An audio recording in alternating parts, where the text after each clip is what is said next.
There are people right now, millions of them, lying in beds in cities across the world, completely surrounded by connection and feeling absolutely nothing. Not sadness, not happiness, just nothing. And the terrifying part? They don't even know when it started. A generation of young men is quietly disappearing emotionally. Not violent, not broken, just hollow. Something happened to them. Slowly, algorithmically, silently. And if you're watching this right now, there's a good chance you already know exactly what I'm talking about. In 2023, the US Surgeon General issued something unusual, an advisory. Not about a virus, not about cancer, about loneliness. He called it one of the most serious public health crises of our time. And according to the report, the health effects of chronic loneliness are equivalent to smoking 15 cigarettes a day. 15 cigarettes. Every single day, just from being alone. But here's what almost nobody is saying out loud. This isn't just a loneliness crisis. It's an emotional crisis. A generation of young men is quietly going cold. They're not broken. They didn't choose this. Something was done to them, slowly, culturally, algorithmically, over many years. And if you're watching this right now, there's a good chance you already know exactly what I'm talking about. Ask a young man how he's doing. Really ask him. Most of the time, you'll get one of two answers. I'm good. Or silence. And after a while, you start realizing something disturbing. That's not stoicism. That's not strength. That's a person who has forgotten how to access what he actually feels. Psychologists have a word for this: alexithymia. The inability to identify and describe your own emotions. And studies suggest the numbers are significantly higher in men. But increasingly, this isn't pathology. It's adaptation. The modern world has become so relentlessly overstimulating that the human nervous system has done what it always does when the signal becomes too loud. It turns the volume down. They weren't weak. They were exhausted. Think about what a young man between 18 and 30 is navigating right now. He grew up watching men on screens being told to man up. He watched fathers swallow pain and call it dignity. He was handed a phone at 13 and shown a world where every emotion, every insecurity, every vulnerable moment could instantly become content or humiliation. And somewhere along the way, he learned something dangerous. That feeling things was a liability. So he stopped. But here's what nobody talks about when a man stops feeling. What fills the space where the emotion used to be. In 2004, the average human attention span was estimated at around 12 seconds. A decade later, it had dropped dramatically. And whether the exact numbers are debated or not, something changed. And everyone felt it. Try reading a book now. Really reading it. A few pages in, your hand reaches for your phone without you even thinking about it. You unlock it, open an app, scroll for a moment, and suddenly, you can't even remember what paragraph you were on. Neuroscientists call this attentional residue. Every time your brain switches context, a fragment of your focus stays behind, meaning you're never fully anywhere anymore. Not at work, not with friends, not even alone. You're always half somewhere else. We've created a generation that's technically always present, and emotionally completely absent. And this wasn't accidental. The apps, the feeds, the endless notifications were specifically engineered to keep your attention trapped. Every swipe, every refresh, every notification sound, designed to trigger dopamine, again and again and again. Your brain on social media looks disturbingly similar to your brain on drugs. Except this drug is free. It's everywhere, and it never runs out. We gave an entire generation cocaine for their attention, and then wondered why they can't focus on anything real anymore. But the dopamine isn't even the worst part. The worst part is what happens when someone spends years getting all their stimulation from a screen and then tries to feel something in real life. Real life becomes slow. Real conversations feel exhausting. Real intimacy feels uncomfortable. Because nothing real can compete with something engineered to be maximally stimulating. And this is where the loneliness epidemic and the emotional numbness stop being separate problems and reveal themselves to be the exact same wound. Here is perhaps the defining paradox of modern life. We have never been more connected, and we have never been more alone. There are over 5 billion people using social media right now. Billions of messages sent every day. Millions of photos shared every hour. And yet, more people than ever say they have nobody they can truly talk to. In the past, community happened naturally. You saw the same people every day. Neighbors, friends, co-workers, families. There were places humans gathered without needing a reason. Barbershops, parks, cafes, porches, late-night diners. Sociologists called them third places. Not home, not work, the spaces in between.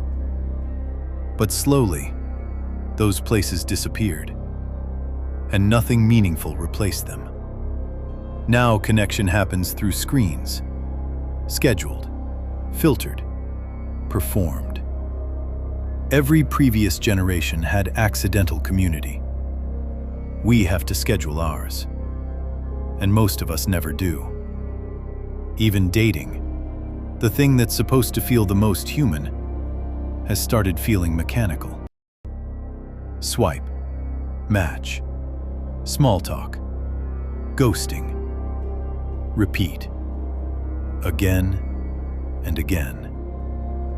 We replaced intimacy with evaluation, and then wondered why nothing feels real anymore. And for many young men, the emotional landscape became dangerous. Not because they didn't want connection, but because vulnerability started feeling unsafe. The internet turned weakness into entertainment. So they retreated. Into the feed, into the gym, into the game, into distraction. Anywhere they could exist without having to feel exposed. And then, something even stranger happened. Human connection itself started becoming optional. It started quietly. An AI chatbot here, a virtual companion there. At first, it looked harmless. Just technology, just entertainment. But then, people started confessing something unsettling. That these artificial conversations felt more comforting than real ones, more understanding, more emotionally available, more safe. AI companions never judge you.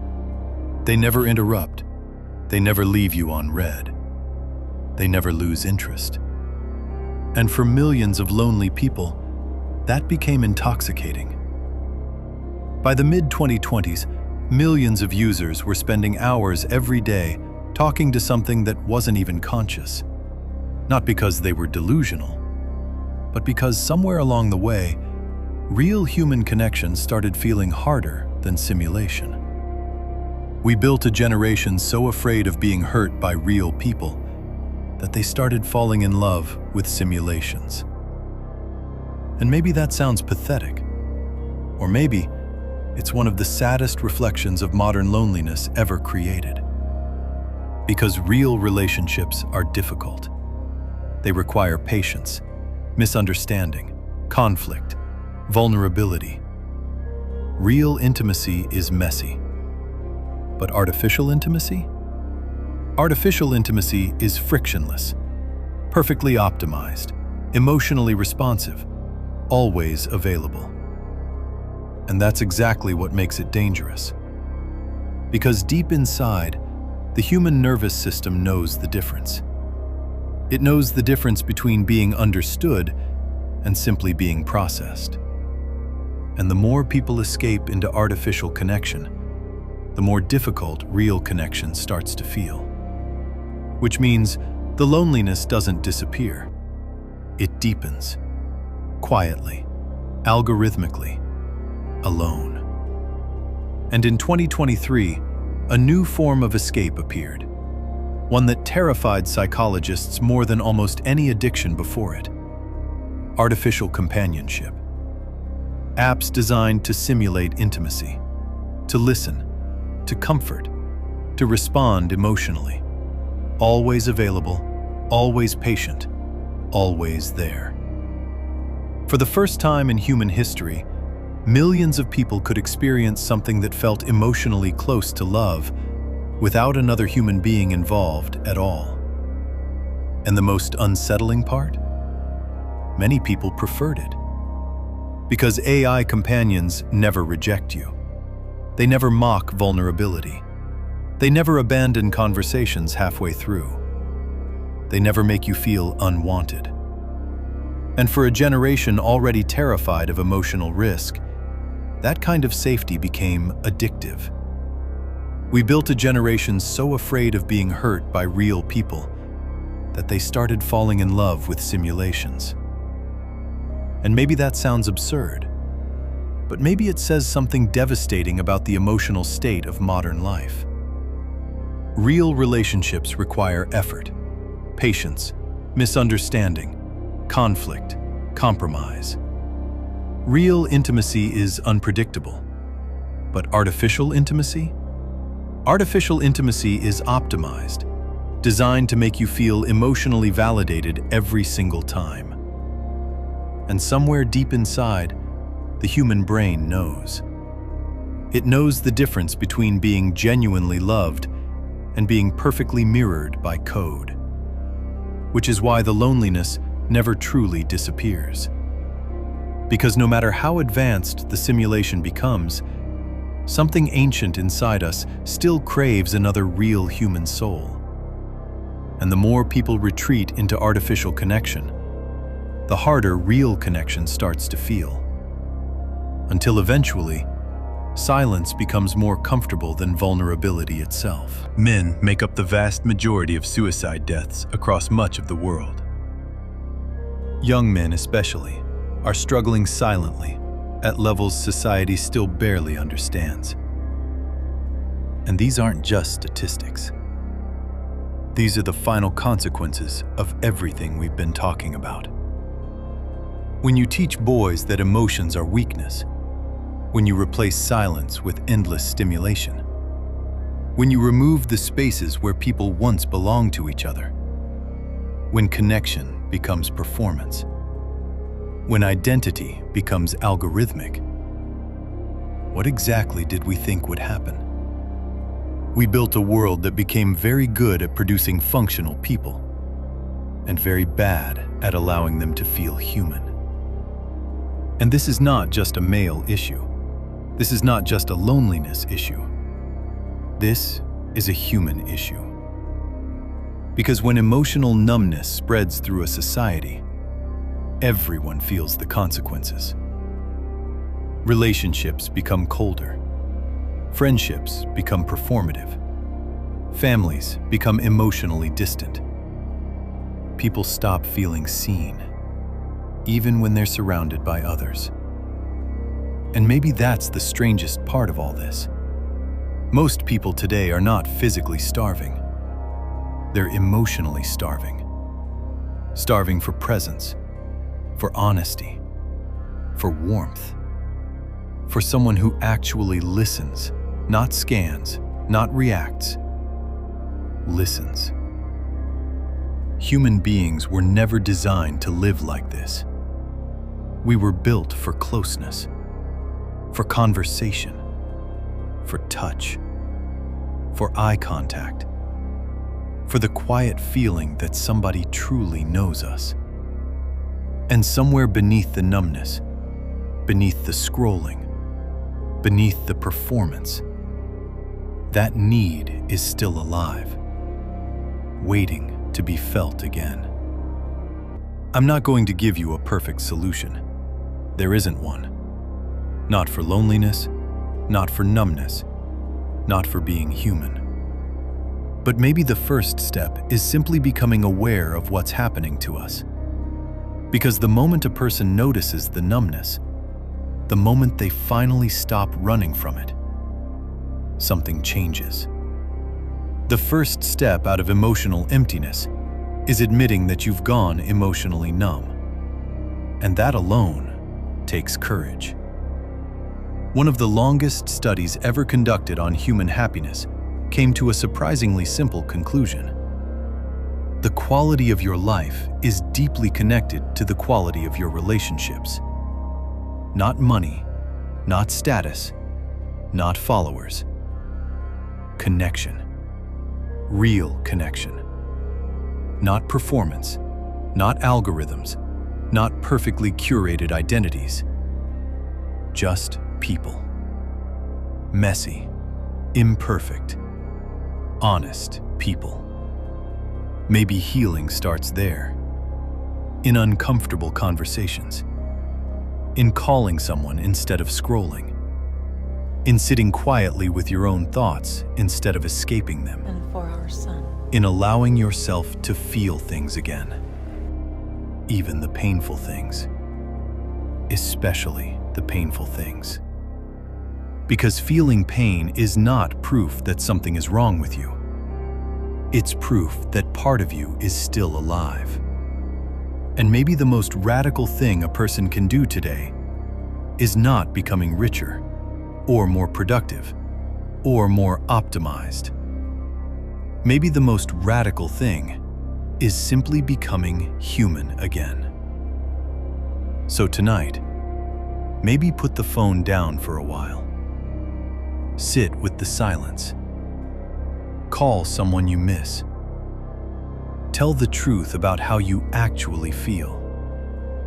And see what happens. Because you were never truly alone. You were just very far from yourself.